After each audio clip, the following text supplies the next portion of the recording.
So first of all, I want to talk about the FIA presidency. Okay. I guess I read this. Yes. Okay, so you know what I'm getting at. So apparently there's some talks about whether or not Carlos Sainz Sr. will be challenging Mohammed bin Sulayem for the FIA presidency. Because there's elections happening this year, December 12th. So there's, of course, questions if anybody is going to try to challenge him. And then who would be the person to challenge him, and then also if they have a chance. Yes. So I was reading up a little bit about it, and I didn't realize how difficult it would be if Carlos Sainz Jr. Sr. will actually attempt it. Yes. I hope we're not going to get into much that too much, because we are going to bring out a special episode about the FIA. No, exactly. I don't want to say too much about it, but I just want to talk about it a little bit. Yeah. So first of all, my personal reaction at first was like, yes. Because a lot of people, dare I say, especially a lot of F1 fans. I think also like rally fans. Rally fans, yes. I can't really think about the WEC at the moment if there's because obviously the FIA is the governing body for many championships, right? Yes. But yeah, there has been a lot of negative things around it. A lot of controversy, especially around Ben. And yeah, so when I read that, I was like, oh, Carlos Sainz Sr., because we talked about it, that there was rumors about Susie Wolff doing it, right? But Susie Wolff is just not realistic.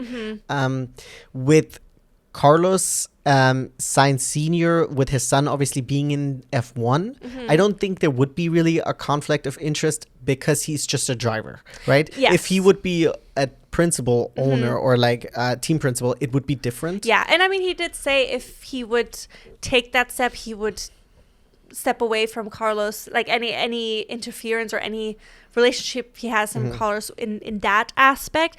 And he also said that he knows that his relationship with Carlos, both Carloses, would change. Yes, I guess in a business degree, because like you're still the dad, but then there's still maybe the aspect of like, maybe you don't want to talk about these things at home. You know what I mean? Yeah, I will say I'm obviously not that well versed in it. I wonder how much direct impact he can actually would be able to have on Carlos's. Yes. I would have to really read on that. I mean, because also like there was some of the drivers, especially like Lewis and George, were kind of I don't think it's just them, but they were arguing that the FIA president position shouldn't have as much power to do things as it has now. It should be more like a committee, almost like a like his position should be more like representative instead of having actual like individual power.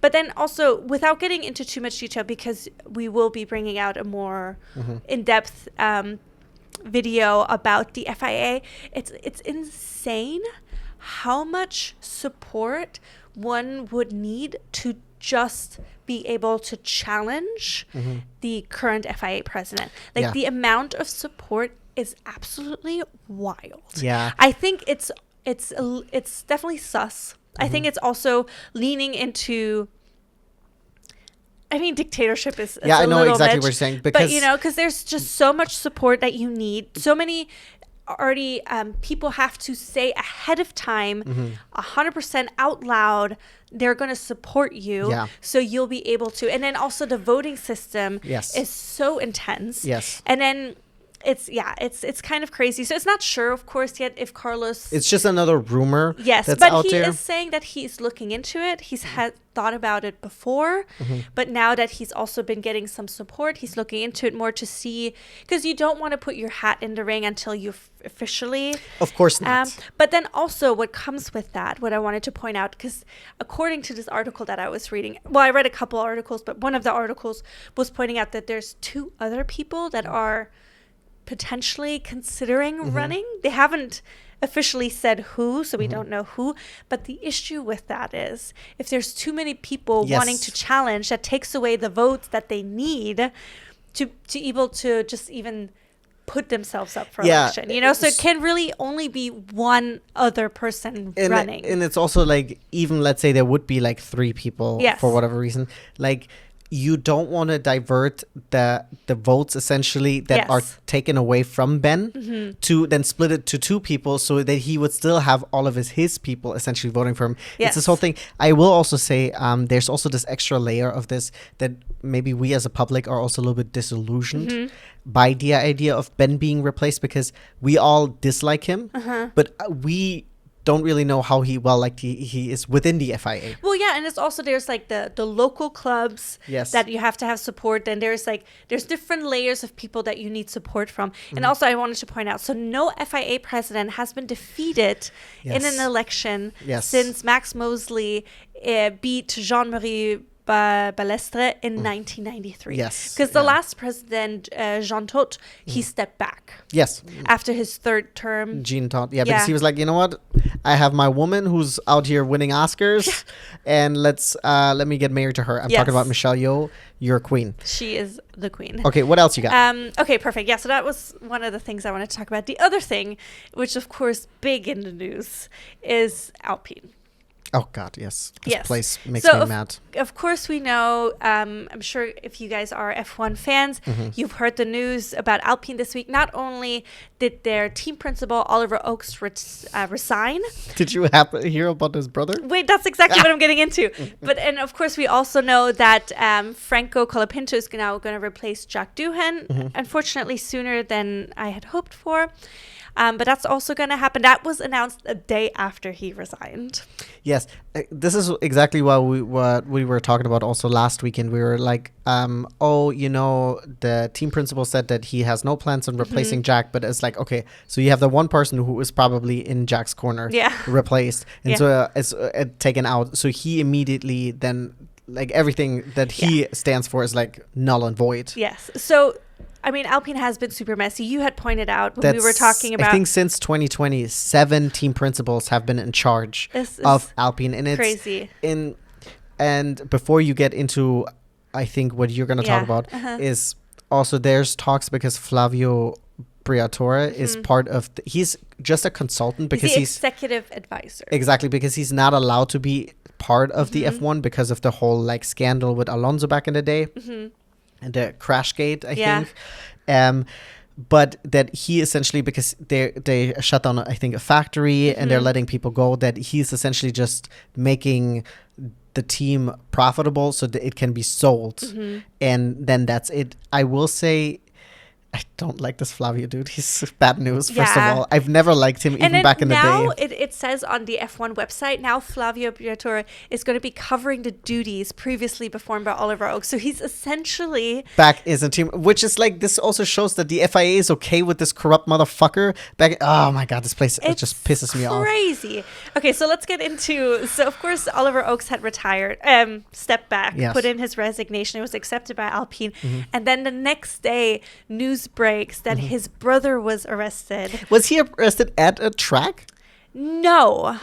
Okay, because I thought it read that the way it was at Silverstone Park. Silverstone Park. Yes. Okay, because I was like, why was he with that much money? Yes. At the fucking racetrack? So basically, was he betting? So essentially, Oliver Oakes, previous Alpine team principal, he had created this HighTech GP team and made it really successful, F2 and F3 team. And then he became the youngest F1 team principal when he joined Alpine, right? His brother, William, younger brother, he also works for HighTech GP. I don't know if he took over a little bit more then. Like his brother's position once he left? Yeah, so he's the director, or he was the director of that team. So he was arrested for and charged with transferring criminal property because he was arrested with a large sum of money on him at Silverstone Park. And you know what? Do you know how much money he had on him? I don't know. I have always just read large sum. I wonder what that is, because like... Is it like a duffel bag? Yeah. Is it more than a duffel bag? Because what is a large amount of money, right? A large amount of money for regular people, $5,000 is already a lot of money. But I'm assuming that is not considered. I know, I think internationally you can travel with $10,000 or less without having to claim it when you go through like TSA. Yes. So I'm assuming it was more than 10,000. I'm assuming my it was a mind lot more thinks than... it's like 50,000, 100,000. But I'm Yeah. also like, why are you running with around that much cash? That's not safe, dude. I don't know. That's not insured by anyone. No, it's wild. And so, do you know what some of the Criminal possessions thingies is? Well, no. Do you know what people talk about? What they think it is? Oh, Why no. he had the money? Okay, is it betting? No. Okay. Did he steal information from a different team? No, not that I know of. Okay. So this is information based on right now. Obviously, the investigation is still going on. So there's obviously none of this is confirmed, right? None of this is 100% confirmed. Yeah. But so people are saying online, Reddit and also some of their news stories and social media, so that this might have to do with... The F1 movie? No. Oh, okay. That's funny that you were thinking that. No, that it has something to do with Mazepin. Yes. Nikita Mazepin. Yeah. He So got with Russian money? with his family. So because I'm trying to remember exactly what it was, but so there was the team HighTech GP had a sponsor for a while that had like a specific name attached to HighTech GP, and nobody knew exactly what it was. It was a shell company of a shell company of a shell company. A company in Dubai. And so people are saying that this money was a way, like Mazepin related, that he's giving money to Russians, essentially, which is also in the current climate that we're in the UK, that's also not looked upon fondly. Favorably, yeah. Yeah, exactly. So people are thinking that that has something to do with them. Okay, so do we think right now there's a relation between Oliver stepping back and then William getting arrested? People say it had nothing to do with it. It was just a coincidence? I don't think it's a coincidence. My theory is because his brother was arrested. I'm assuming Maybe he knew it was coming. Maybe they knew something was maybe potentially happening, but I'm assuming he stepped back from F1 Alpine to maybe go back to HighTech GP and cover and fix that, you know, or salvage whatever he can. Okay, so my thoughts on this is okay, I kind of am living for the tea. It's insane, right? Like, what the hell is even going on? Like, what craziness, right? I will say, like, regardless of why Oliver stepped back, right? I think also one of the big issues with Alpine is, right? They did the same thing to Omar Saufsner. How do you say his name? Oh, Omar. Yes. So the team principal before him, Yes. right? It's okay. This is going to be a crazy analogy, right? But our home team from football or soccer, right? In Germany. Yeah, VfB Stuttgart, right? There was a lot of always anger from the fans towards the management of the team because they would hire a manager or a coach, right? And then that coach was let go within a year or something like that. Because you never gave the coach the opportunity to actually build a team and to actually develop the team. Because there was also people like the board and stuff. It was meddling always in there, exactly, and didn't let them do what they were hired to do, essentially. And it's it looks like it, especially after reading that it's 17 principals within like 5 years or something. 17 or 7? 7. 7. You said 17. I was like, what a minute. 7 team principals since 2020, I believe, right? So it's like you're not giving these people the opportunity to actually do something with the team. I know that there was also, last year you had all of these athletes coming in as sponsors for Alpine, but then there was also the CEO of Alpine was really upset with the team because it wasn't performing the way it was, because last year it was called a tractor right at the beginning of the season, but then they kind of turned it around. And they also got the double win. Not the double win, the double podium in Brazil, right? So it seems like whoever's taking this over, well, right now maybe they're going to be like, we'll leave Flavio in charge, which is like, it's a whole nother like whole nother kind of bullshit. How's this even legal? This already shows how fucking corrupt the FIA is, that you're letting this go, right? And I think this is also sometimes the problem with the FIA, that like it's always like, it's like, oh no, you're not allowed to do it, but then people do it, and then there's like no real consequence, right? Yeah. It's the same thing with like Red Bull going over the budget. Yes. You already have a margin that you can go over, so you went even further over the budget, right? Yeah. But then you're saying it's because of buffets and team things. It was like, bro, you're not spending extra $100,000 million for fucking food. Yeah. You're not. Yeah. You know, but there's no real consequence always, right? And unless it's directly towards a driver. A driver, right? Or it's like, oh, you said Ben sucks. Yeah. $1 million fine, right? Exactly. But or you wear too much jewelry. Yeah. Or wear no underwear. It's like nonsense, right? Yeah. But it's to go back to Alpine. It's like you're setting these people up for failure by not giving them a chance. Like, you have to let them get in there and like work and get the people to, you know, join the team and get the engineers to work and get the drivers. Like, but if you're constantly changing the helm, like, you don't know where the ship is going. Yes. That was a good analogy. Nice. I don't know if that's correct analogy because I don't know boats, but it felt good when I said it. Nice, yeah. Well, we'll see. And I'm sure this whole story will it's we'll going to find continue. out. Yeah, for sure. Yes. So 2 things I want to say before we wrap this up. Oh, I had one more thing to say, but you can. But no, because this is going to be the end. When I say it, it's finished. Okay. the last thing I wanted to say, it's not news or anything, but something I had read this week, and I thought it was really interesting. Okay. So I'm going to read it. In 27 seasons of Formula One, 26 times the driver who won 4 out of the first 6 races won the championship. Oh, so you're thinking Oscar was going to win the championship? The odds are in his favor because the only person who didn't win the championship after winning the first 4 out of Lewis the 6 after races. robbery? No. Do you know somebody else who you know? Is on the grid? No, it's not a recent. Vettel? No. More older. Older? Somebody who almost won the championship but didn't.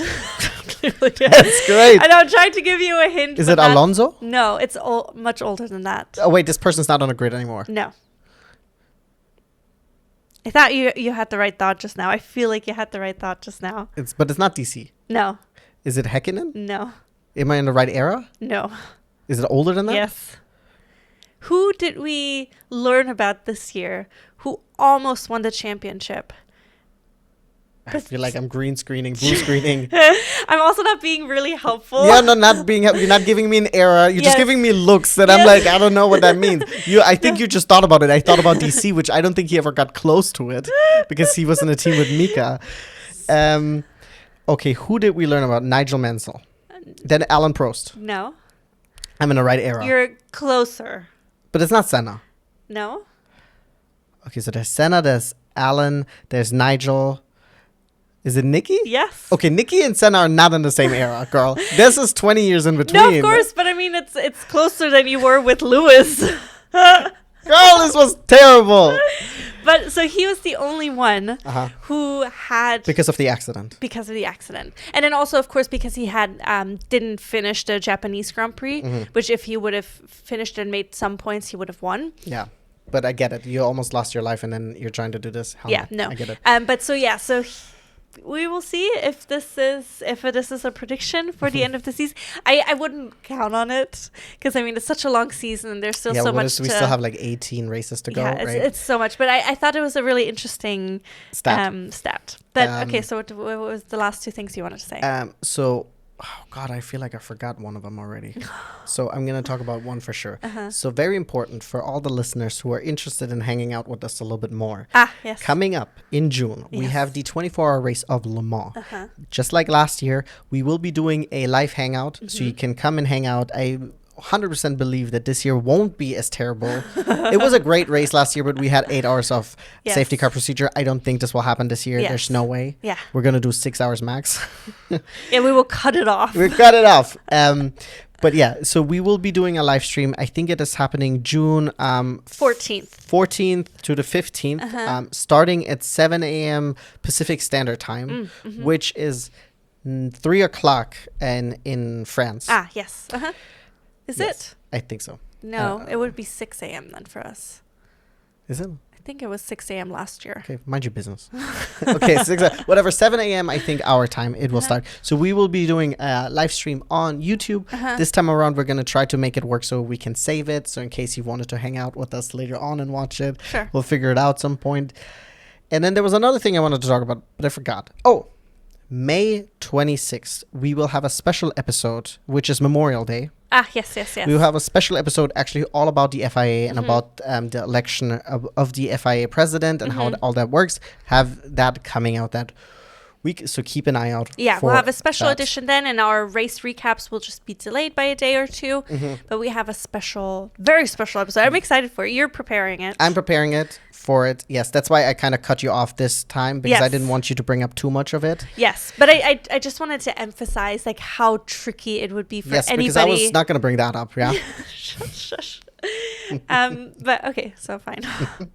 So I guess we all have to wait till the 26th to find out more about it. You guys have to wait like 2 more weeks. Okay. It's fine. But thank you so much for showing up. Thank you too. You're welcome. And thank you guys for listening. And we will be seeing you guys as always next week, Monday, for another episode of the podcast. On YouTube, you will be getting us for the next couple of days, as always. And if you're on Spotify, hit that follow, hit that 5 stars. And on YouTube, as always, like and subscribe. Leave a comment. Let us know your thoughts. Yes, please. And thank you guys so much for tuning in. Goodbye.